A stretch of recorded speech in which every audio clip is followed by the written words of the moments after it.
Hey people, this is DJ. And this is Ish. And this is is season 4 of Better Let Me Tell You.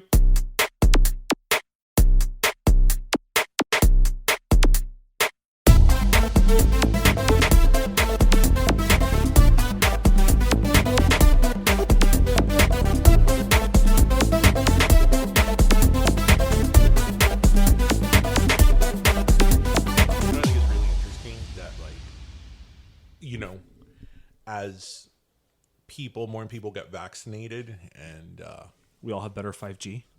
we have better 5G and we start, now meeting without masks, kind of like the get together we had last week. Yes, for Pim Pam Pollo. Pim Pam Pollo MIA. Follow us on Instagram. Everybody's like, okay, all right, is everybody vaccinated? It's the question. It's a question. So is everybody vaccinated? Because if we are, okay, take off masks. So what do you have, baby? And then, yeah, exactly. It's like, do you have Pfizer? Are you Moderna? Or are you a risk taker? Are you J&J? Are you a J&J? Are you living on the wild side? Daredevil, you.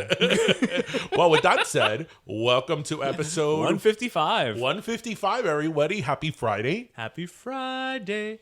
Pero Friday. Man, I feel the weeks are flying by. Hence, it's May.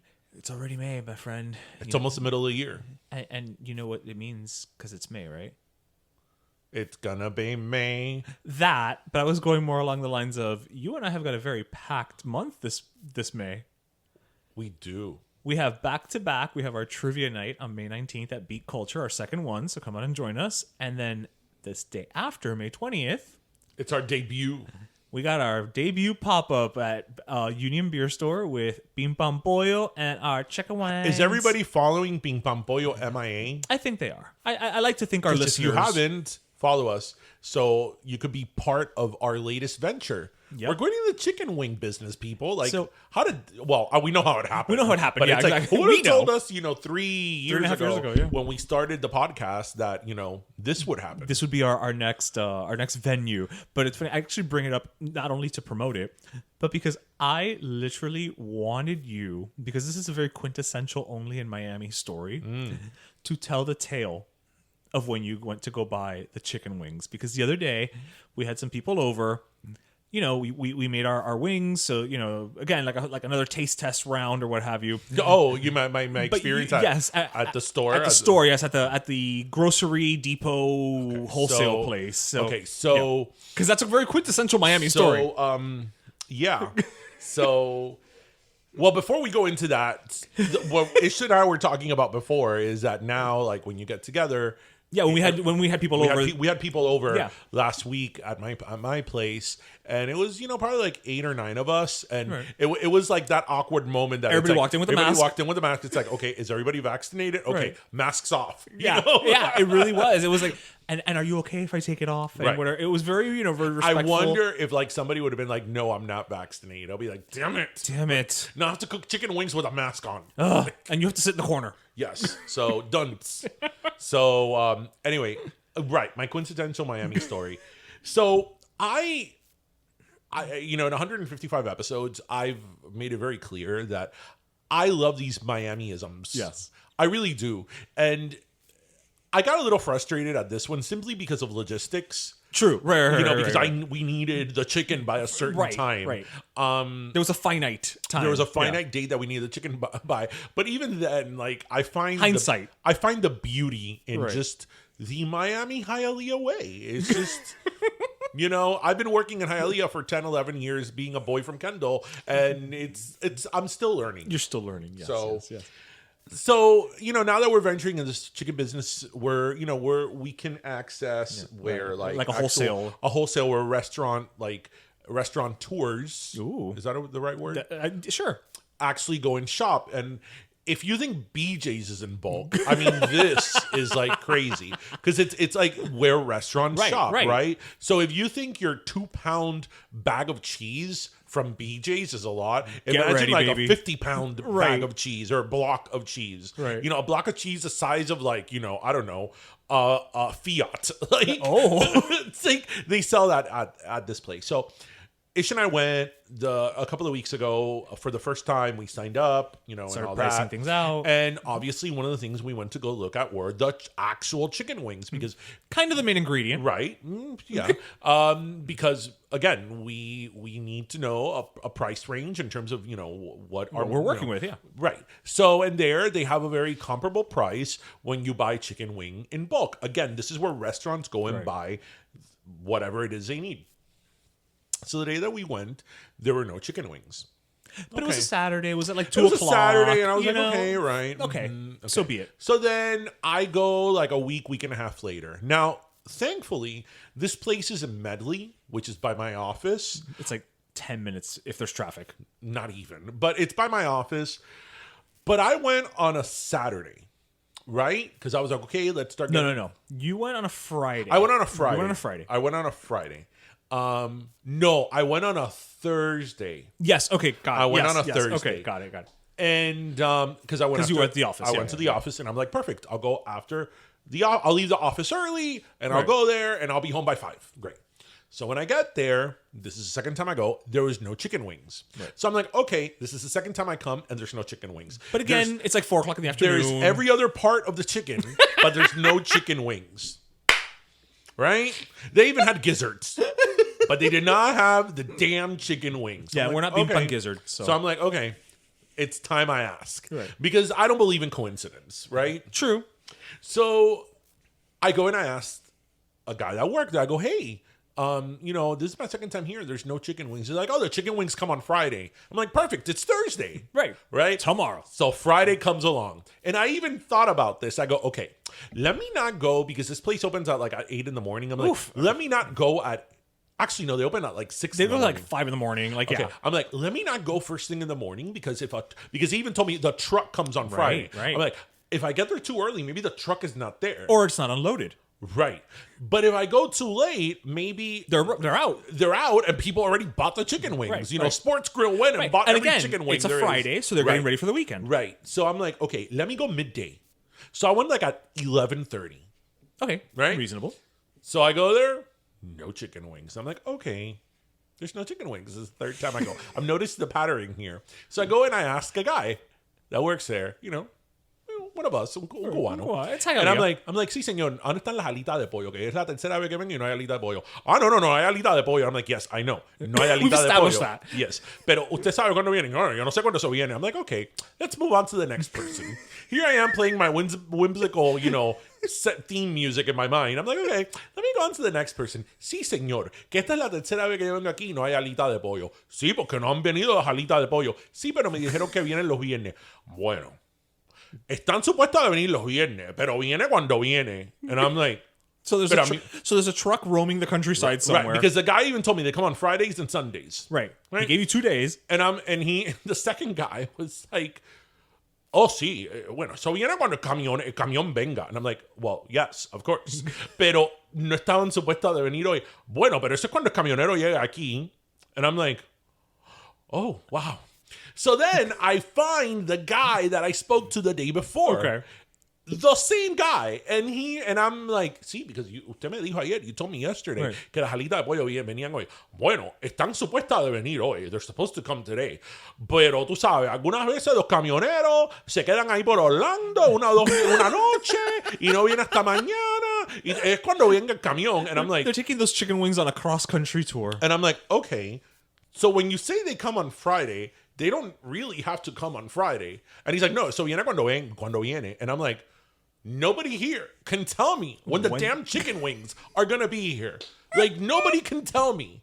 So I even asked the fourth person. Because you're like, no, I have to get to the bottom of this. I was like, I need to know when the damn chicken wings are coming. Deliveries have a date. Yes. They have a date. And the other guy was like, bueno, no, sí. Si aquí las alitas vienen y se van al momento. No. Yo no sé, eso vendrá hoy, mañana, yo no sé cuando venga el camión. And I'm like, oh my God. I just spoke to like 4 people and nobody can give me a time frame when the chicken wings are going to get here. And of course all this, like, cubanazo, and I'm like, sí, papá, so viene cuando viene. Yeah, and I'm like, I'm glad that I'm I'm like, my business survival depends on chicken wings that may or may not show up. That I'm, going by this schedule. So I was like, okay, that's when I told you, I'm like, okay, we need a backup plan. Yes, and we have since established one. So we've established one with another location, with another corporate, another wholesaler. Yeah, but that's the type of stuff that, like, in that particular instance, I became a little bit annoyed because this was my third time. I came here on a Friday, which I wasn't planning on being in the office. So I drove to freaking Medley to just go here after I was told they were going to have chicken wings. You didn't go there to check. You went there because you were expecting. It wasn't like, hey, the driver is running 2 hours late. Right. Come back at 4. Right? Okay, I would have understood. But it's like how just nobody really knew. Nobody cared to find out. It was like, no, we don't have chicken wings. It's like, no, yeah, they're supposed to be here today, but... No, y la señora about with the pans. Oh, yes. Oh, yes. So there were these pans that we were going to buy that we ended up buying. And when I went the second time, this was on by myself. Now, when I went with this, these large trays that we're going to buy to put the chicken, there was only one of them left. On the shelf. Mm-hmm. So I was like, well, let me get the one they had because, we at least need one. Right. So the next day, this was when I went on Thursday. When I went on Friday, the Friday that the chicken wings were supposed to get there, I'm like, I passed by the aisle and then I see like, I don't know, 100 of the trays that I needed. I'm like, hey, cambiando trajo chicken wings por atrás. There were none yesterday here. Now there's like literally 100. And I'm there, and there's a lady working there, and I'm like, ay, porque yo vine ayer y no había ninguna. She goes, ninguna, si esa caja está ahí arriba del shelf, nada más tenía que decirle a alguien que te dejó. And I'm like, really? Because yesterday there was a lady here, just like you're in here. Her spot. And I even asked her, do you have more of these? She's like, nope, there's no more. And I'm like... They were on top. You know how like shelves, a lot of times they have like the extra ones on top? Yeah. I worked at a supermarket. I know this. They were right there. And the lady was like, nope, no hay ninguna. It's the type of stuff that like you can't get mad at. You have to laugh. You have to laugh. Because, if you would have been at the Restaurant Depot in Schenectady, they would have told you, like, the GPS location of where the driver was. They would have been like, you know what, Jim is on his way. He's usually here by no later than 2:15. But then give us until 2:45 because, in Medley / Hialeah, Florida, no. They get here when they get here. You're lucky they acknowledged you were there. Why don't you buy some chicken thighs instead? Yeah, use some gizzards. Yeah. Alita de pollo pa qué? But in Cuba we don't get to pick what meat we want. So que alita. I was like, whatever. I can't be mad at it. I was a little annoyed for a moment. Well, because in that moment, like you said, it's like, okay, in this instance, it was a situation where we needed the wings for, another taste test situation. Yes. But if you need to get them because you're at a festival and you have to buy the wings for Saturday at 7 a.m., what the hell do you do? Yeah. I mean, you figure it out, obviously. Which, by the way, I have an update on the Maria Bustamante, the doctor story. Yes. So my assistant this week was like, I'm going to start telling people off. So... Listeners, I've talked about this many times on the show, but give us a cliff note. But it just doesn't stop. So where my office is at, it's a 5-story, like kind of professional building. It's usually the building is predominantly doctors and lawyers, right? And there's a vocational school there as well. And when you walk into the lobby of the building, there are 2 things in the lobby there's 3 things in the lobby of a building: a sofa. Okay. No, there's 4. There's a sofa, okay, a palm tree, okay, the elevator, right, where the elevators are at, and then there is this enormous. He's not kidding. Enormous. He is not exaggerating. He is known for exaggerating. This is not one of those cases. That says Maria Bustamante. Right. And next to it, there is an enormous. The doors are gigantic. They look like palatial doors. Yes. Yeah. Yes. I mean, it could not be bigger. And before, the letters are silver, and before they used to be on a beige background. Now it's a navy blue background, so they pop out even more. Okay. I can't tell you guys, this hasn't been once, this hasn't been twice, it hasn't been 3 times. Throughout the years that I have been at in that building, how people are in the lobby like a deer caught in the headlights, and they cannot staring at the doors. Maria Bustamante's office, which is literally in front of the face, 5 feet away from them with a sign that is bigger than them. Like, I think that there's something in the air conditioning. it's like a Mandela effect. There has to be. The Mandela effect. There has to be. So this week, my office is in the 3rd floor, right? And you've seen it. It's in the 3rd floor, in the back, in a corner. Like you have to like turn the corner to find my office. If you don't know where you're going to find his office, there's no way to just tropezar.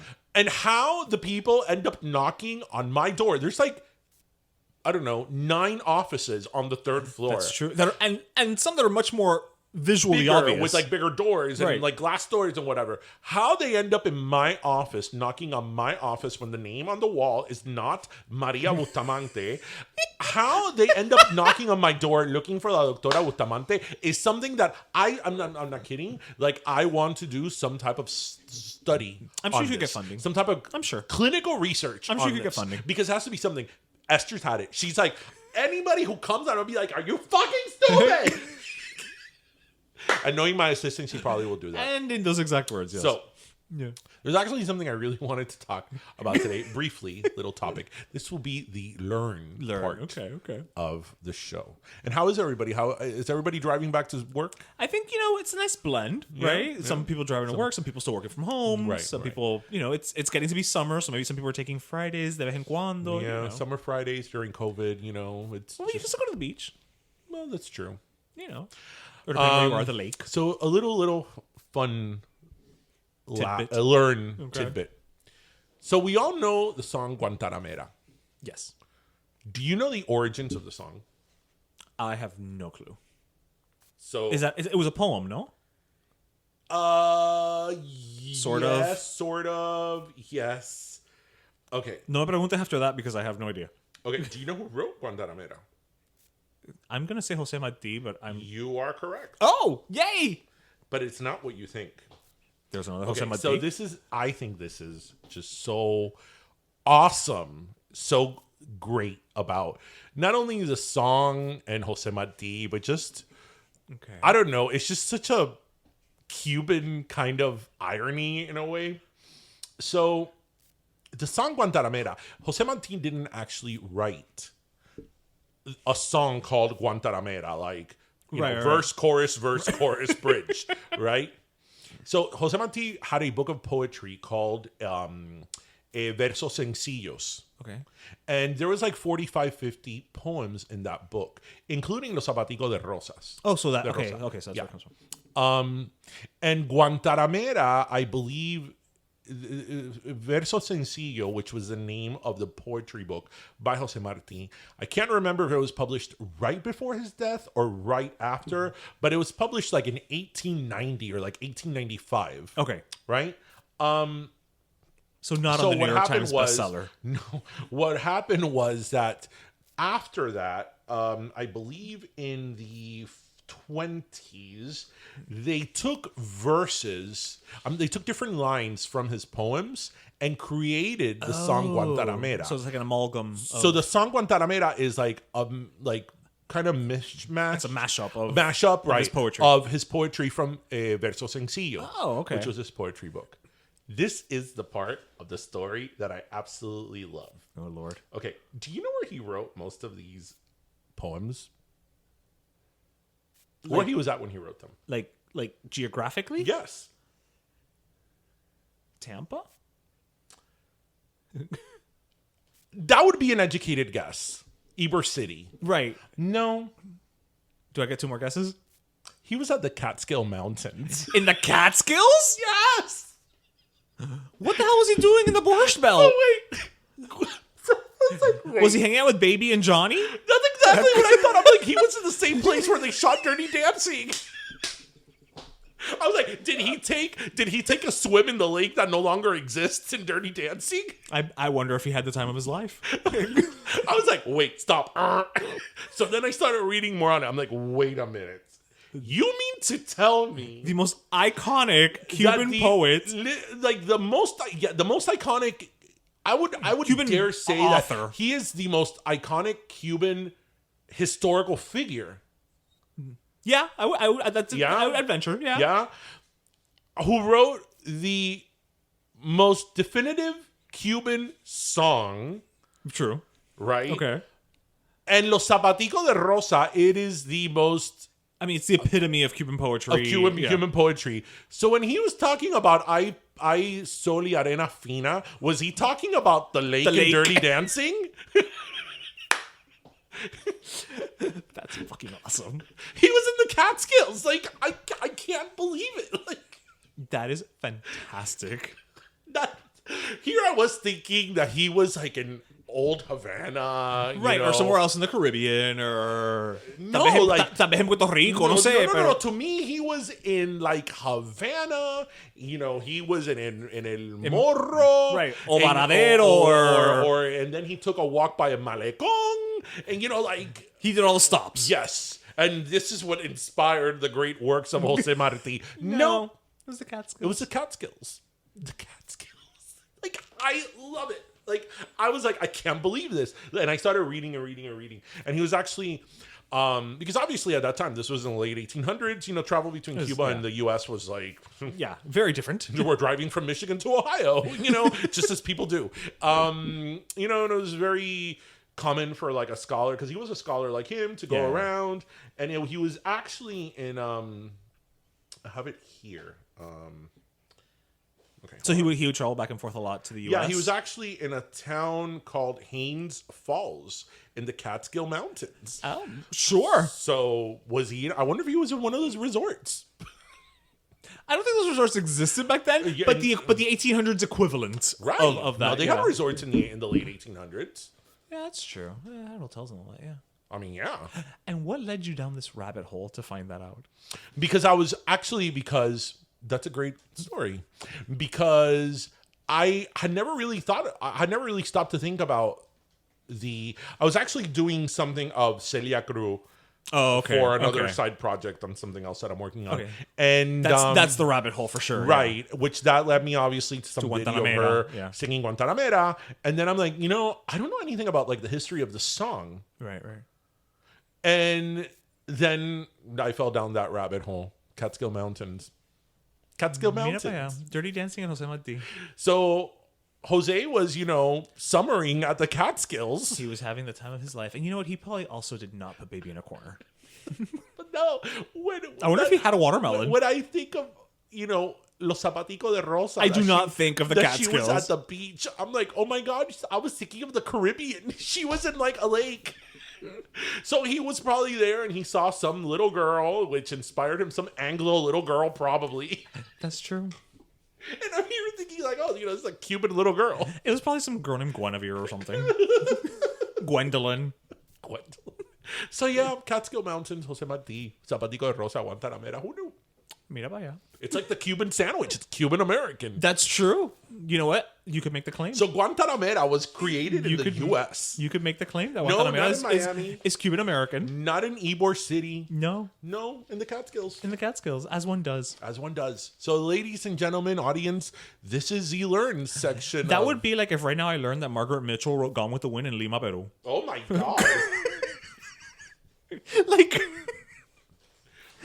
But it's the equivalent, right? Like, it'd be pretty awesome. She's like, yeah, I was in Cusco, and just so inspired by the antebellum South that I had to write it. It's like in the Andes, as one does.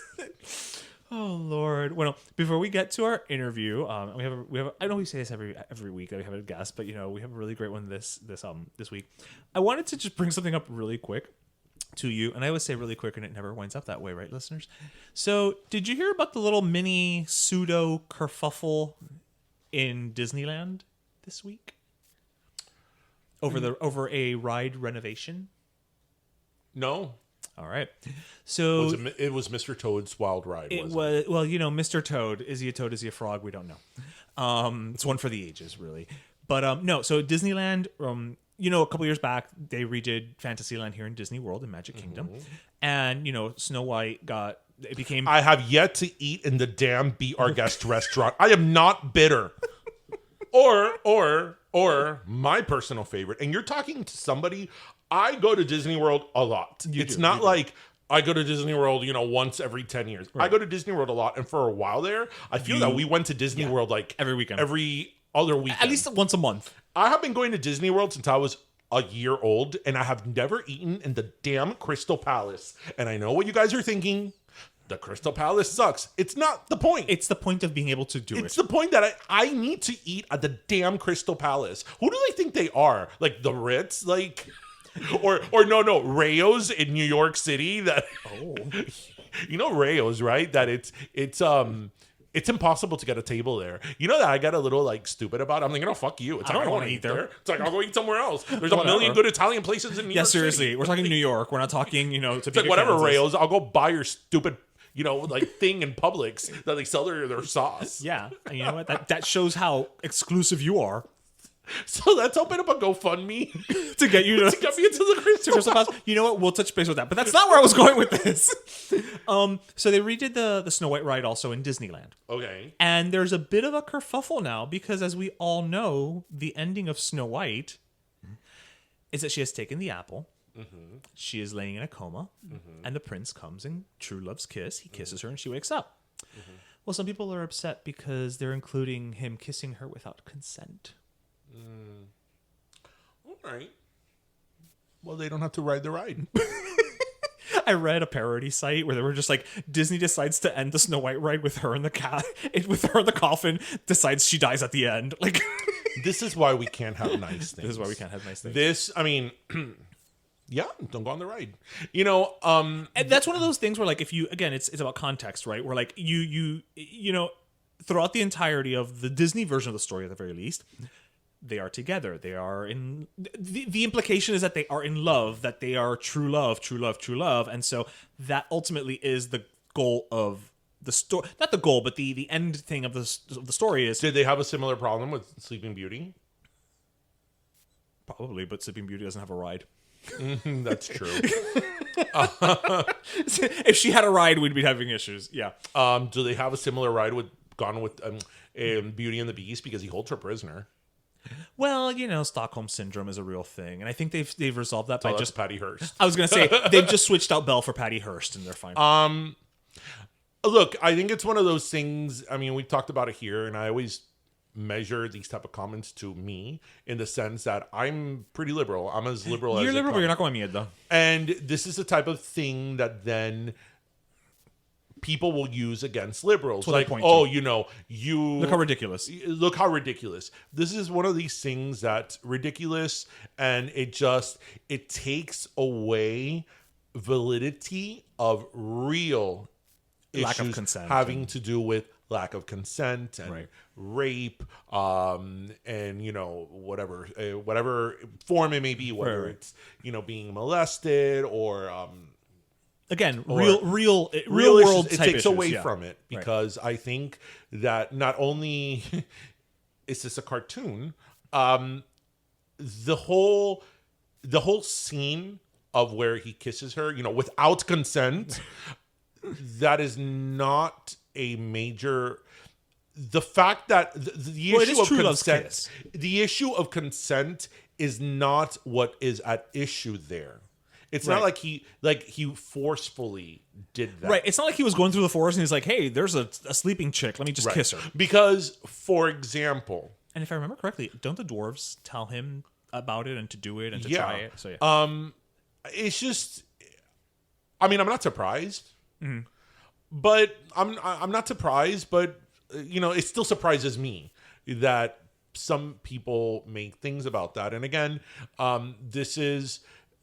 It's good to be woke, and it's good to be sensible to other people's experiences and other, what other people go through. But then there comes a point that is just, it ruins the message, and then it waters down the real issue and the real messaging. Because look, there's a lot to be said about misogyny in children's fairy tales and in children's content.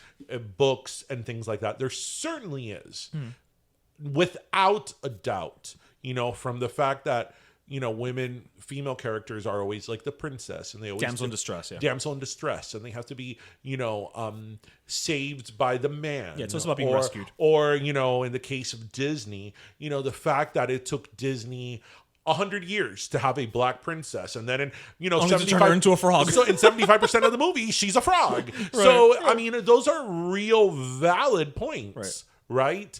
That those are things that actually have an effect, because representation matters. If you were a black little girl and you saw all these Disney princesses that were like fair skinned and blonde and all that, and you didn't see yourself in that is something that is true. But this whole kerfuffle, as you called it,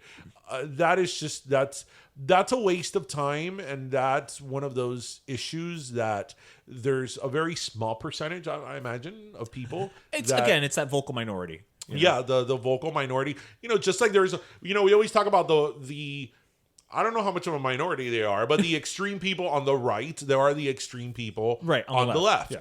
And I mean, listen, the whole thing in Legally Blonde, it's kind of like a joke where one of the characters, like the lesbian activist, there's a scene where she's kind of like, oh, we must get rid of the word semester because that implies semen and male, and call it ovester. Right. That's actually real. That actually was a real movement. That would just not come up. Are you serious? Yeah. That's where they got it from. I mean, that's a little ridiculous. Like, it is. The bigger problem I have with Snow White.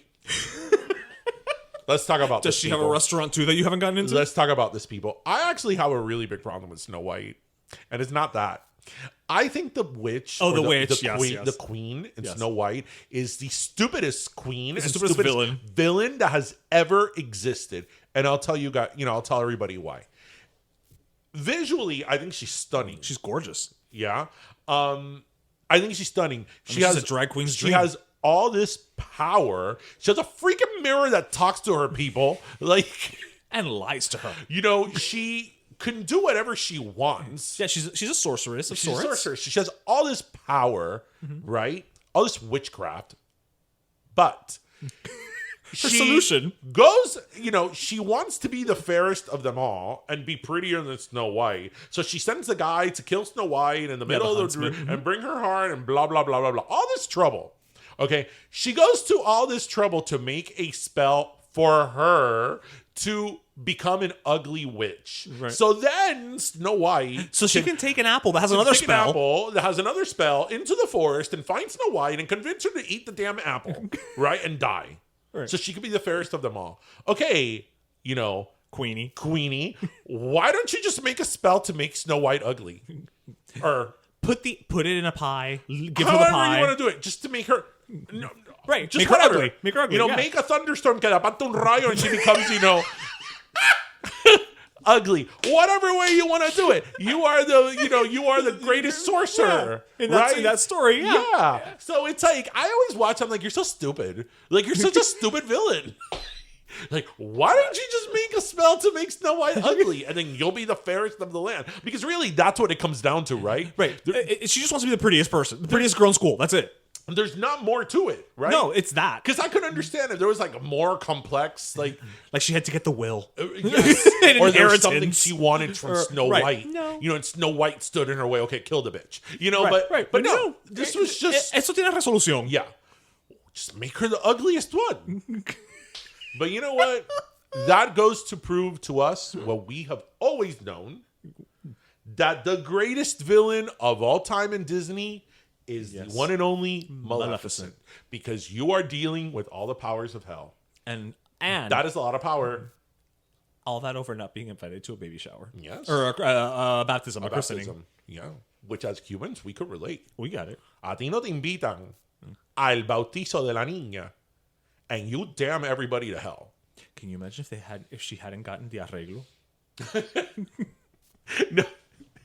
No, you know what I love? That in the scene when Maleficent comes out at the beginning of the movie, that I always think if the queen would just shut up and not say anything, because if you recall, she was on her way out. Yeah. And it wasn't until the queen was like, "Oh, and you're not offended, Your Excellency?" It's like, God, so just leave well enough alone. Just let her go. Just leave well enough alone. Oh, of course not. And to show I have no ill will, Voy a acabar con todo mundo. too shall bestow a present on the child.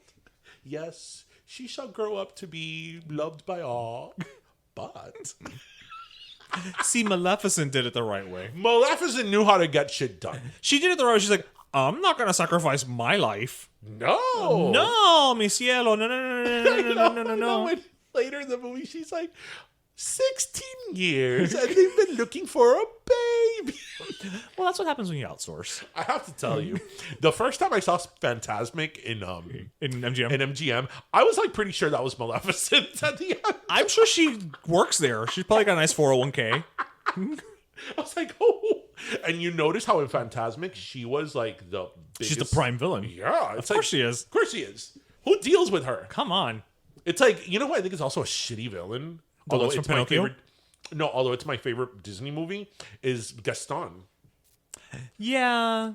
Mira, Gaston now... Gaston, you know what? Gaston just needs a circuit party. Good. Gaston is your typical Instagram influencer. It's true. Yeah.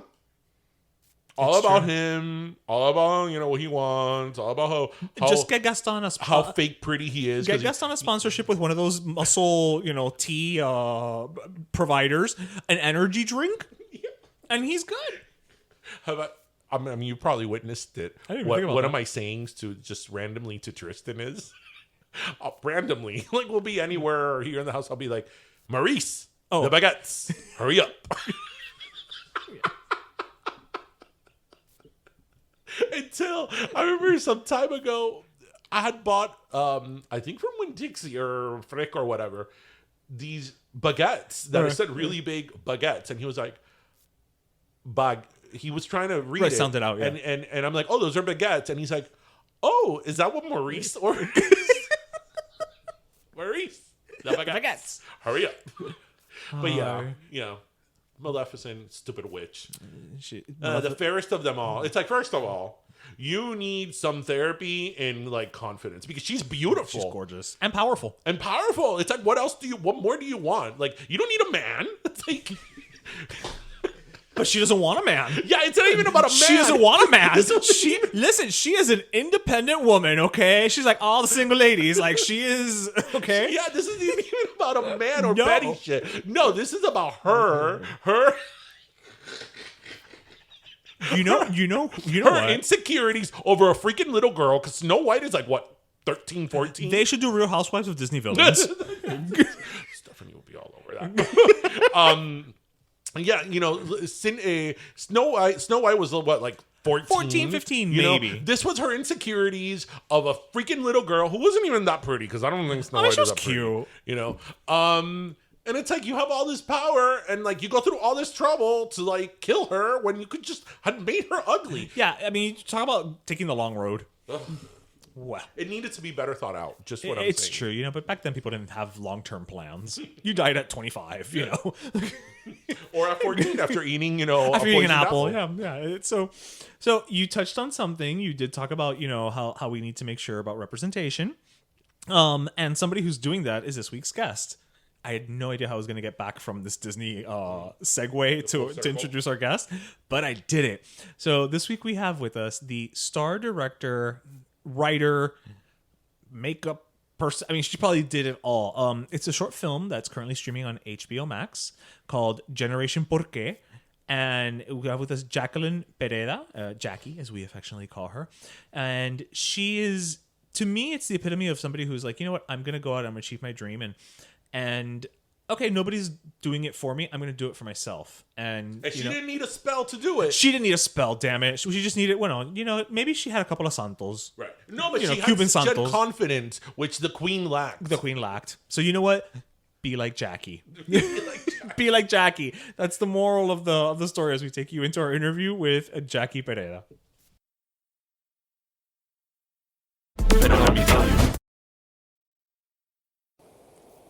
Okay, mi gente. So, as we said, we have with us she's a multi-hyphenate. She is the writer, the star, the director. I'm pretty sure she even did craft services for the short film, Generation Porque. We have with us Jackie Pereira. Thank you so much for joining us. Hi, thank you so much for having me here. I'm so excited to find out. Pero let me tell you. I'm here. So, all right. Now, I have to start the show off, and our listeners will know this. We tend to rag a little bit on Jersey Cubans. Just a smidge. It's all love. It's all love, really. All love. We do it because we're related. Exactly. But I gotta say, after watching your film, it drives home the point even more that, you know what? Miami, Jersey, Los Angeles, New York, London, we are probably way more similar than we would ever admit to each other. So thank you for proving that once and for all. Like your short film was like a hypothesis and it proved itself out. So thank you for that. I'm so glad I proved my thesis to everyone. Mission accomplished. It was crazy. I mean, I'm watching this, and again, you guys, you can watch it on HBO. I think it's still on HBO Latino, but it's definitely on HBO Max. Yeah, HBO Latino. Then I think it's on demand too. So definitely check it out. Yeah, I saw it on HBO Max, so definitely you can watch it there too. There's no excuse, people. But what motivated you to write this movie? I mean, it's obviously it's the trials and tribulations of a Cuban American girl with beyond Cuban parents. Like, I mean, I felt like I was watching my entire family up there. So, yeah, those were my parents. Oh, they were your parents beyond your parents, sir. Yeah, really, it's inspired. My family was born in Cuba. I was born here, so I'm Cuban American, and I'm a huge comedy lover. And I love shows like Sex and the City, Insecure Girls, where it's like, these coming of age comedies, people like pursuing their dreams and their lives in the city. And I remember like watching Sex and the City and being like, okay, her mom's going to call while she's in bed with Mr. Big. Like, I was just waiting for it constantly. I was like, her mom's not calling her to come home to her cousin's baby shower this weekend. I was like, okay. Just like the freedom these women had to live their lives without parental intrusion, like their parents just trusting them so much. I just had to write this film about it. And it originally started as a web series. Okay. And then it was licensed as a short film. But yeah, it really was inspired by that, like seeing these coming of age comedies. And I was always literally asking, being like, where are the parents? No, Papi's not. Okay, they trust them in New York?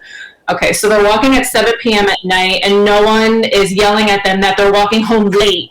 It's funny you say that because now that I think about it, I've seen Sex and the City. I can't say I know every episode by heart, but I can't think of any moment where they really make a huge reference to their parents. No, they don't. And like the parents are part of their lives. And listen, I grew up, a lot of my friends, I was basically the only Cuban girl in school, and I grew up in a very Jewish suburban neighborhood. And I really related to my first gen friends, meaning a lot of my friends that the parents were from India and Asia, even Haiti, because we had like similar worlds, like our parents were constantly worried about us. And we always had this pressure to meet our parental, like expectations. So, that was kind of like, that's like the big inspiration behind it all. But always I'm like, where are the parents? I'm like, oh, okay. In your film, you really hit home what we always talk about so much, which is such a big difference between like Cubans and Latin culture versus Anglo culture, is that you don't stop. Your parents don't stop being your parents at 18. Quite the contrary. I think that after 18, you get more involved, and like when you have kids and you got married and and all that, and like you really showed that in your film. Yeah, and I mean she's a grown adult as well, and her parents are still not trusting and worried about her. And again, the Anglo culture is very different. I always say it's like the old world versus new world, and here you chase after your dreams. It's the individual. But for us, you sacrifice for your family, for your culture. And I feel like my parents, they sacrificed so much that when their baby's like, I'm going to go chase my dreams and chase this career that has no gainful employment, they were like, what? Like, oh my God, you know, like they were like, no, you become a lawyer, you become a doctor. And that's what my friends and I always, even in school, I had so many friends, like they wanted to be film directors, they wanted to be artists, and they're like, I have to go to law school. Like my parents would never ever speak to me again. Like I don't want to live the rest of my life on a guilt trip. One of us can relate. Yeah. It's funny because I'm like the type of person that like I seldom take advice from people. Not for any reason. I'm just not the type of person who asks for advice. But when it came down to my career, I actually listened to my parents, and I went to law school. And here I am hosting a podcast, as one does, right? So I mean, you hit on the movie. You also hit on like two of like the biggest taboos growing up in a Cuban household, which you touched upon now, which is you wanted, you know, your character wanted to be an actress and go to New York and all that, and you came out as a Democrat because, you know, everybody talks about coming out of the closet when it's sexuality, but coming out as a Democrat to a Cuban family is probably as nerve-wracking. So tell us a little bit in terms of like the thought process and, you know, the timing, because I'm not sure when you actually wrote this, but the timing now with, you know, the whole elections and, you know, the wave of Trump, you know, the timing was perfect. So tell us a little bit about that creative process and the timing of it. Yeah, so the timing, I started writing this late 2016, early 2017. So this is just when the last administration came in, and I feel like a lot of people were just shocked, you know, about his presidency. But also I know a lot of conservative family members and people, you know, that still believe in these policies and consider themselves Republican. And again, it's not shown ever in TV or film that like Latinos can be conservative, and they're also very much about family values. And, you know, personally too, my family's a little more conservative. Again, coming out, like I felt like I did come out to my parents at one point that you are, you know, that you're more liberal or you disagree with some sort of policies. And I really just love subversive comedy. So I just kind of want to like flip that on their head. And so many people have reached out about that too after seeing it on HBO. And not only just Latinos, that like, you know, I had like the same thing with my parents. Yeah, like I think it's like a punch in the gut for a lot of families, and especially sometimes for Cubans, because, you know, they fled communism. Communism ruined their lives, and unfortunately, a lot of them equate it with, you know, being a Democrat. So I definitely want to touch upon that, and also it's hilarious. Oh yeah. Yeah, it's like the best comedy, you know, like bang for my buck with that one. So I was like, this is perfect. This is like perfect. I don't want to ruin it because I want people to see the film, obviously, and there's a ton of jokes. But one of my favorite lines is literally one that involves donation, Hillary Clinton, and Bernie Sanders. That is like my favorite line. I may have peed a little when that was on screen. Just saying, may have happened. Oh yeah. No, that was my favorite. I have a whole blooper reel of me laughing through that scene. Like I've never had to work so hard in my life at something than keeping it together.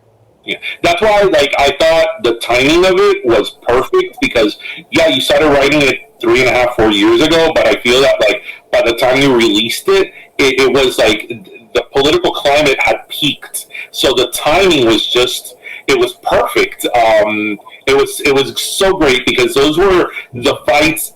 Yeah, not conversations, fights that we were having with our family and our parents all around the country. You know, the Democrat versus Republican, you know, the Cuban Republican, which is like a whole other thing in itself.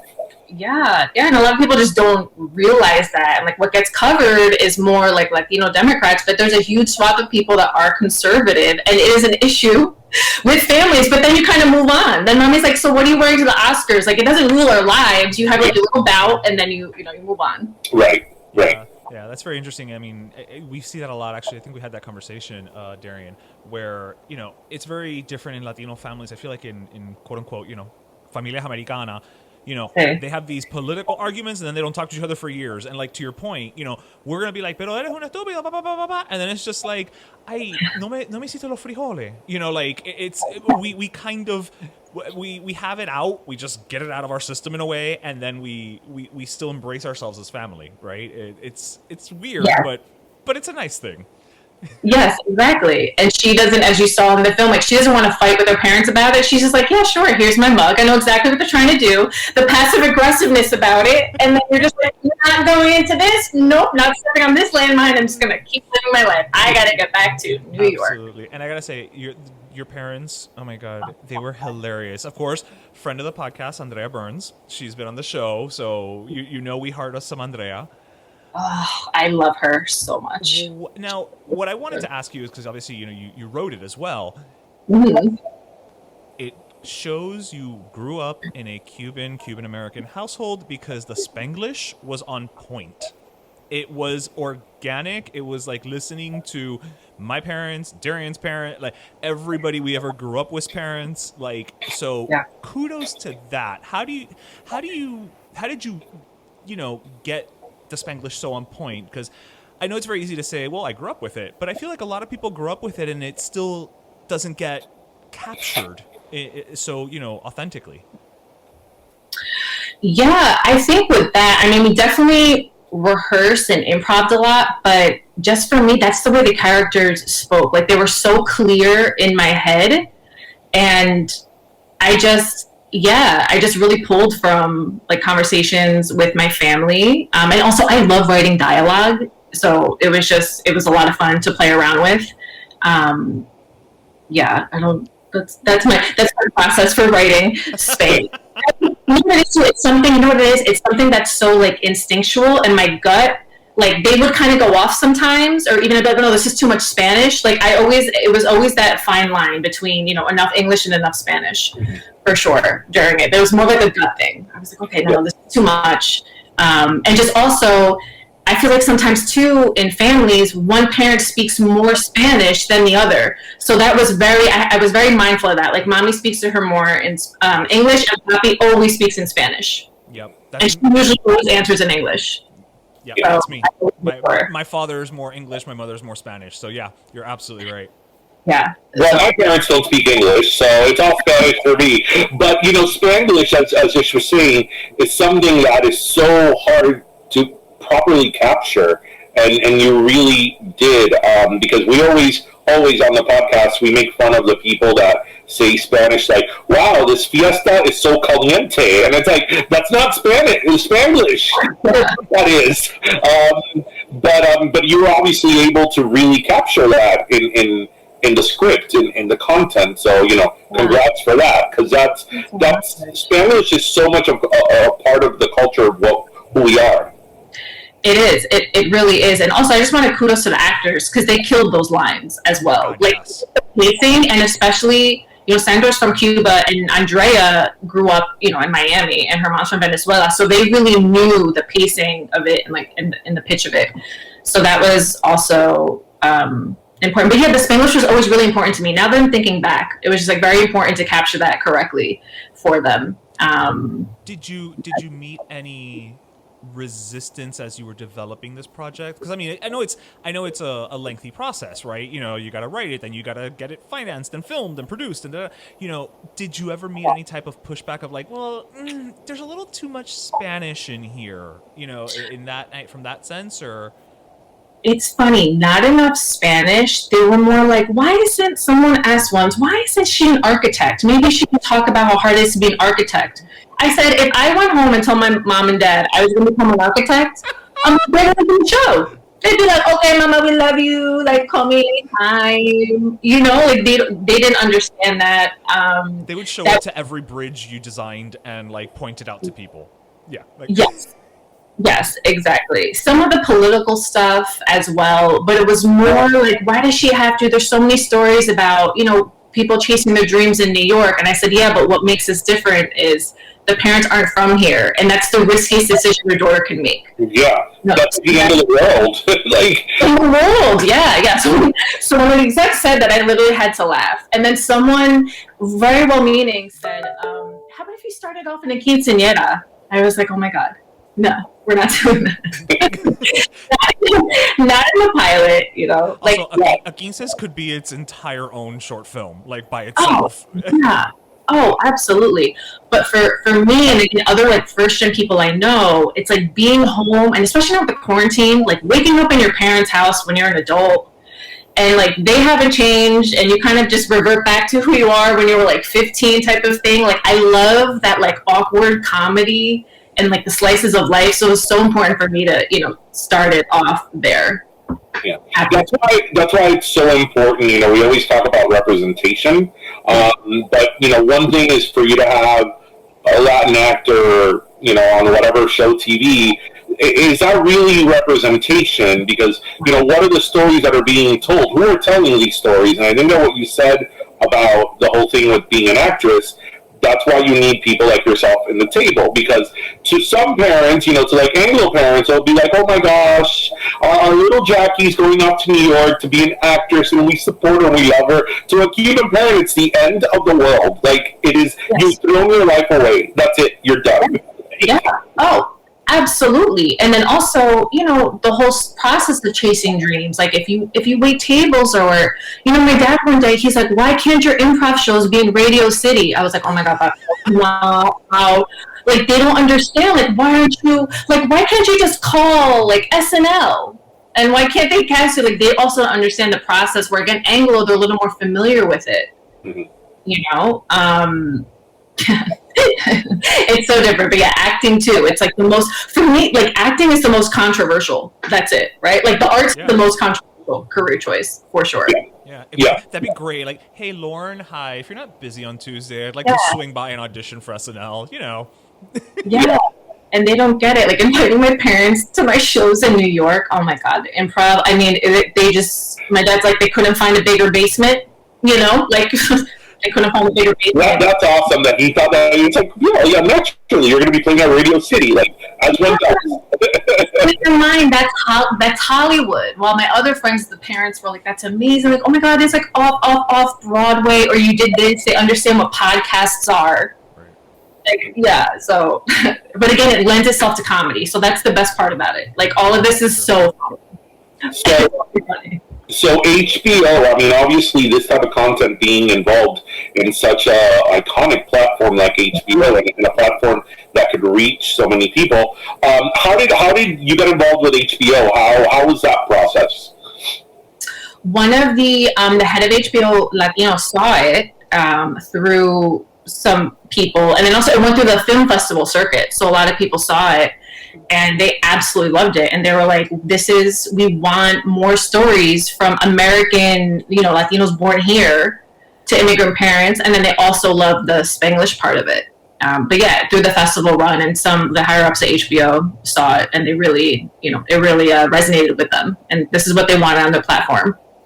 Yeah, it's interesting because I feel like the streaming platforms have embraced diversity in a way that we haven't seen before necessarily. Like, you know, the HBO Max I know has an entire section for, like, you know, Latino content. Netflix is really embracing, you know, Latino created content, not just, you know, oh, well, it's about Latinos. No, and I think Peacock has a couple as well. So, you know, I think we're in an era now where maybe it's because streaming can be a little bit more nuance or niche. You know, you have to have something for everyone, that they're probably broadening it a little bit more, but I'm gonna go ahead and say that's a plus. Oh, absolutely. And also, again, it's super specific to the Cuban American experience, but it's so universal, and that's what they love too. And also, this is the first time I've seen like a first gen roommate when two of the roommates are first gen, and like you can go back and forth. And in the film, the roommate, she's Arab, but they totally have that understanding with their lives and their culture. There's not like this incessant questioning, or you have to explain why you're coming home with like all these groceries. Oh my God, that was great. but you know, that's one of the things that I like about it, because you know, obviously we always make the reference to, if we're Cuban, to other Latinos who have similar cultural experiences. But what, you know, you said about like a roommate being Indian and all that, because I have a very good friend of mine that she is Vietnamese, and I remember the day we hit like a breakthrough in our conversation, that like she was saying on how like her parents go to Vietnam and they take these like big duffel bags and call in Vietnam. They have to call with like a calling card, and I'm like, oh my God, that's exactly like Cubans. Like, you know, you're Cuba go Gusano, and I'm like, and both of our families like are fled communism. Oh my God. And so much like similarities, and you would have never thought, you know, with somebody from Vietnam. No, you would never thought. And I have so many friends that their parents are from different countries, and we always spoke about this. Like one of my good friends, I'll never forget. We were out. This was in college, and his family was from India, and it was Applebee's at like 10 p.m., like the appetizer special, and everyone there was Anglo but us. And all of a sudden, at the same time it was 10, our parents are calling us. Where are you? We're so worried, blah, blah. And then my friend goes, what I would give. He goes, for Christmas, I want a pair of white parents. And they were like, what? Like, they were like, what is that? You know, they couldn't relate. But again, I always with first gen, you know, you always relate in that sense. How important, like the parents in your family is like that pillar and that foundation in your life. We have a friend that she is our age, married, 2 kids, and her mother will be calling her at like 11:30 every night before she goes to bed, like just to check in, you know, to say, you know, todo está bien, okay, bueno, me voy a ir a dormir, and what, you know, and yeah, it's again, you know, she's not 22, just moved out of the house, you know, it's.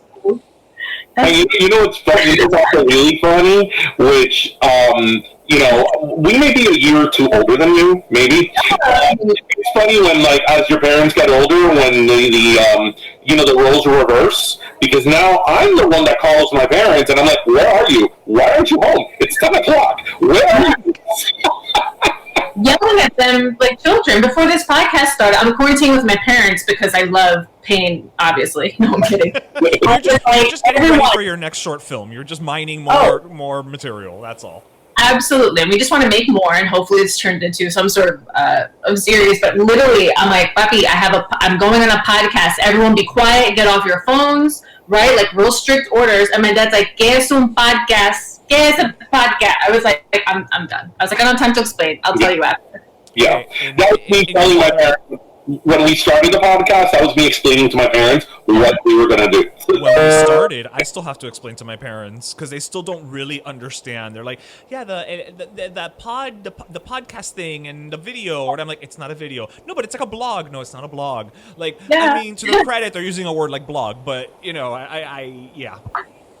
It's so funny, yeah. And again, that's another thing, too, just the cultural references. And you'll see, like, in the film, too, the Anglo people, the Americans, they just have more, they get them more. Versus our parents are first gen, it takes a little longer, and you have to explain more. I always say you're just always translating everything. So language, culture, what a podcast is. You hit the nail on the head. You're absolutely right. I have always said my grandfather, he passed away about 3 or 4 years ago. I went up to New York, you know, for a while to work in the advertising industry.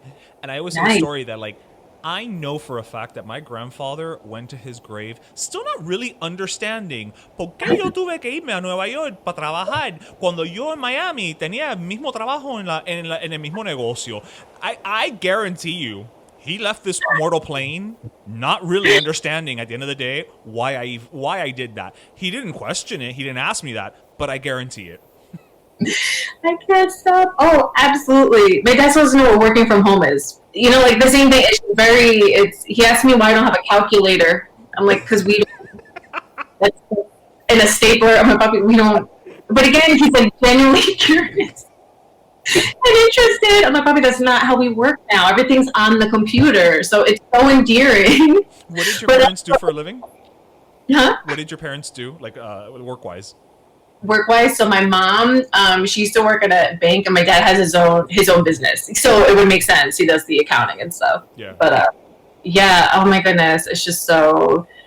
But again, it lends itself to comedy. Oh, absolutely. And you see that. Okay, yeah. Well, Jackie, what's next?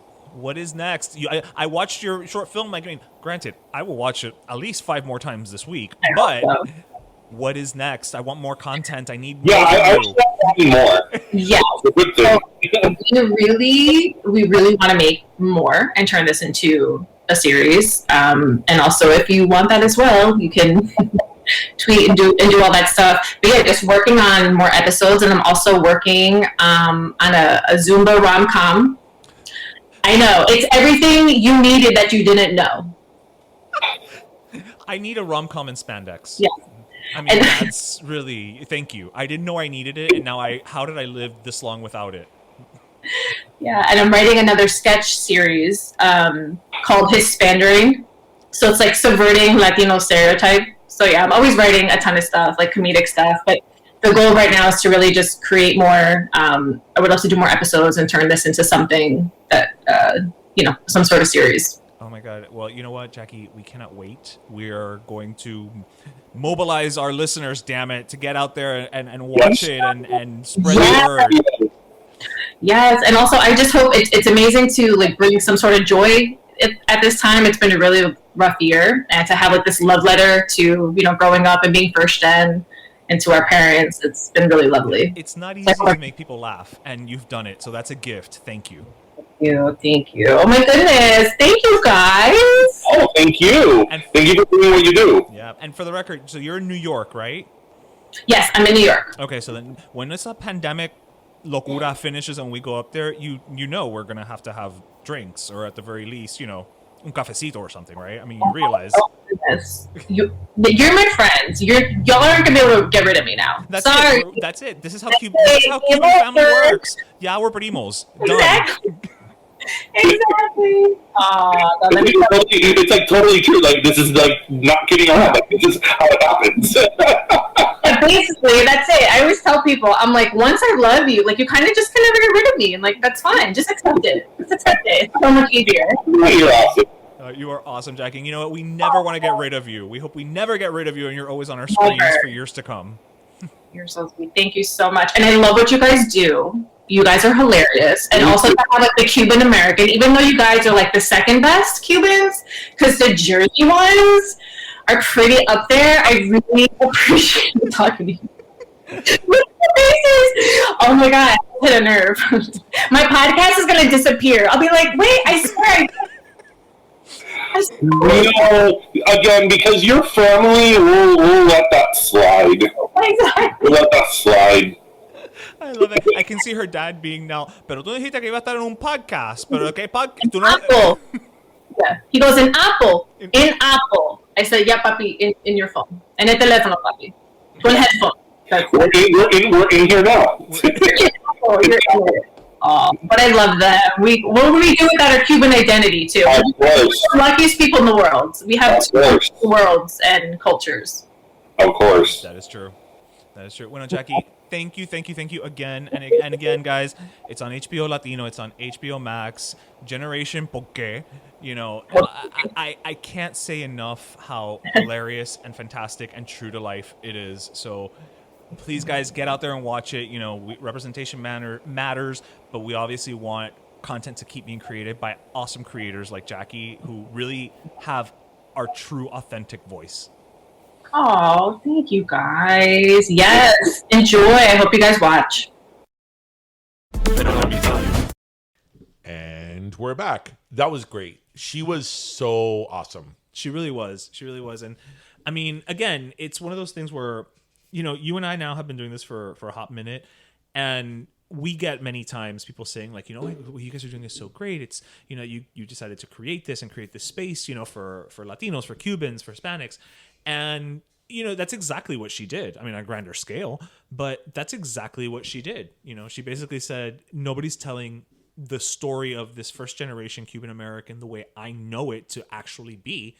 So I'm going to write it, and I'm going to direct it, and I'm going to star in it. Yeah. Create your own space. Yeah. And many times you and I have even said this, if it's easy to sit there and bitch and moan about something, but to actually make a thing, to actually get out there and create something and genuinely, what's the word I'm looking for? Not visualize. Oh my God, when you put it out into the universe and it happens, there's a word for it that I can't think of right Materialize? now. Materialize, but that's not I'll come back to it later. But a material girl? Yes, she put on a pink dress and had people bring her things from Harry Winston. But no, so I loved her, and her energy was fantastic, and I'm sure you caught that during the interview as well.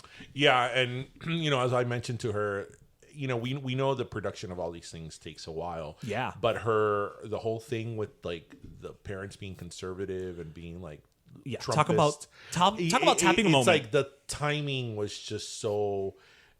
It could have been created yesterday. It was so perfect, but it was so the way she handled it. It was so real, and the whole thing that I think I was the one who mentioned it to her, that you come out when you're Cuban, you sort of have to come out as a liberal. It really is a thing. Yeah. It really is a thing. I mean, there's a lot of people that are closeted liberals and Democrats that they're like, I'd rather just not say. it's like, I'd rather not say, I'd rather not talk about it, because that's how big it is within our culture, community, with our community. It's an issue with a lot of parents. I mean, I know it's an issue with my family. Yeah. But yeah, it's, you know, stories like that and content like what she did is it's what we need now. I mean, it's what we need in general, just different platforms. But now, because I think that now it's really a time which, as you said, that different, whether it's streaming services or whatever, they're actually, I think for the first time, actually listening, walking the walk, and walking the walk, right? Not just having some generic show with like, you know, the one headliner that happens to be Latin, you know, right, Latin, you're Latino, or whatever. They're really putting in the work. So yeah, they're really telling our stories. So I'm a little bit thirsty. Are you now? Are you ready for your last soda? I am ready for my last soda. I'll go really quick. I wanted to give my last soda to Roz Brewer. Roz Brewer has just been announced, or she was just started working as the CEO of Walgreens, and she is the CEO of Walgreens. She is a Black woman. Okay. She is currently the Black woman with the highest executive position in like the country. Okay. Okay. And you know, I always say, we've said this here, when we hear these things first, it's great. It's like, oh my gosh, that's great. Right. But then at the same time, it's like, it's 2021. It's like, what? We're still celebrating these milestones. Like what? Like, what do you mean you're the first Black, like highest Black female executive? I mean, that's certainly an achievement for anyone. Right. But that you How are is so it only now happening. That you're so, it's so only rare. A few of you, so rare. It's something that kind of still blows my mind. No, I get it. And I always go back to, I mean, I mentioned this here at the podcast. I always go back to a very, very, very prominent hospital here in Miami. Mm-hmm. Oh, yes. That where the elevators are, on the first floor, there is a huge wall with the board of directors. Yeah. And there's like, I'm not kidding, like 35 pictures there. And there's like one Black guy and like, I think there's 2 Black guys and like 2 women. Everybody else is white. And when you say white, I mean Anglo. Not even Latino white. Right. And I'm like, okay, first of all, this is Miami. Like, how did you achieve that? Yeah. So this is How Miami. is there not one Lopez? So, I mean, did you like go knocking by doors like to find the 35 white guys and make them the board of and put them in the board of? I mean, that's something that you look at it and it's like, this is not representative of the diversity of city. Our community. Yeah. How can there be, and we're not talking about like, okay, 50% is white and the other 50 is all of the above. Right. No. It's like 35 of them, 31 are white, and like the 2 women and the 2 Black guys. Or like, it's like insane. Wow. Insane.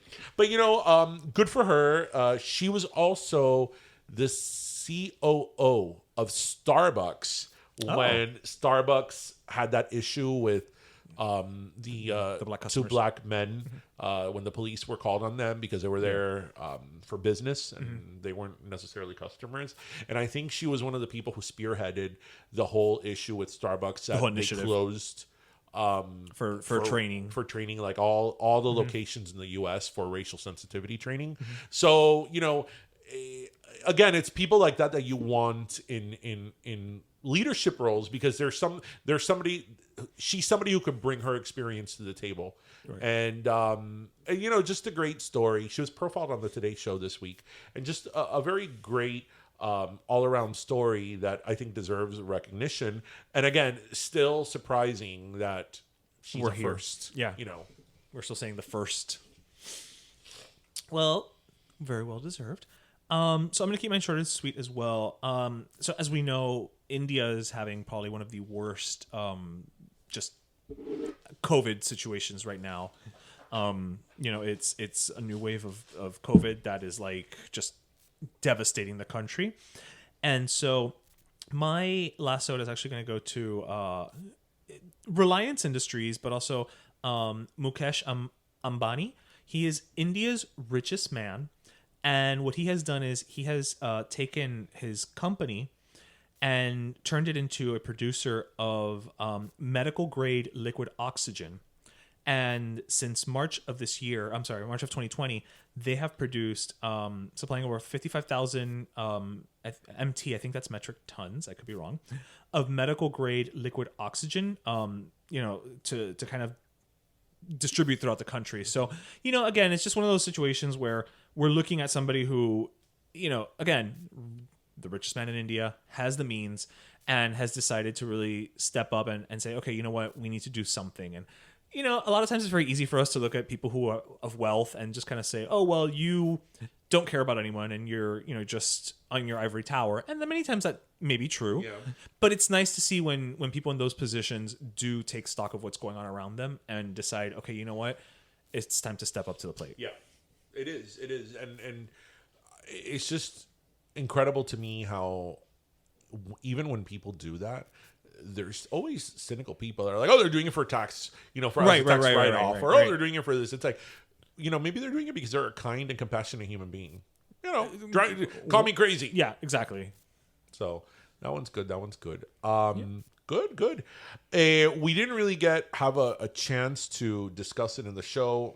Maybe we'll discuss it in next week's show if things are going, but we know and we've heard of things that are going on in Colombia. Yeah. We love, some of the greatest people that I've ever met in my life are Colombian, and we love them. Yeah. Pan de Bono is the greatest gift of ever. I always say, I've said this many times. I'm like, when I have Pan de Bono, it makes me believe in the good of humanity. Believe in a greater spirit. Oh wow, okay. Yes, because Pan de Bono, it's heaven sent. It has to have the hand of God because it's something that's so amazing. It's so amazing that it's this has to have divine intervention. But the situation in Colombia is really dire at the moment, and I think, and again, we're not going to get into it right now because we're closing the show. But I think that you don't have to get into political ideology as to what side of things you're in to be able to recognize that many times governments take advantage of people and take advantage of society, and they don't do what they have to do. And again, at the end of the day, a government is there to serve the people and protect its citizens and provide. They work for you, right? The people are the ones in control. And provide some type of safeguard. Or some type of something for its people, and this is what you see time and time again when kind of governments are corrupt and they forget about its people, and the real reason they're either through bad management or corruption or people that don't care. And again, I don't think that no matter what side of the political ideological spectrum you're in, I think that most people could probably agree with that. So hopefully next week when we record our next show, there have been some updates, or there's been a turn for the better. We can hope, but I just wanted to make sure that it didn't go forgotten. Yeah. It's just that a lot of times when we record the show, we go into tangents and things that that we didn't expect were going to take so long, and who understands is Chico Ben Affleck's best friend, Matt Damon. Matt Damon, because Matt Damon never makes it on Jimmy Kimmel. That's true. That's true. Anyway, everybody, we hope you listened, laughed, and learned. And remember to grab your pastelito, your croqueta, and your cafecito. And thank you so much for joining us. Everybody, have a great weekend. Happy Friday. Happy Pedo Friday. Yes. And remember, May 20th, our pop-up at Union Beer. Yes, and May 19th, Trivia Night at Beat Culture. All right, everybody. Have a great weekend. Bye. Bye.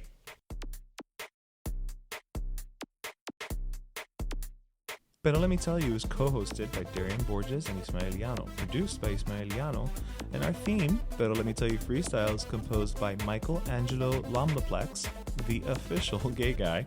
And don't forget to subscribe and leave us a review on iTunes.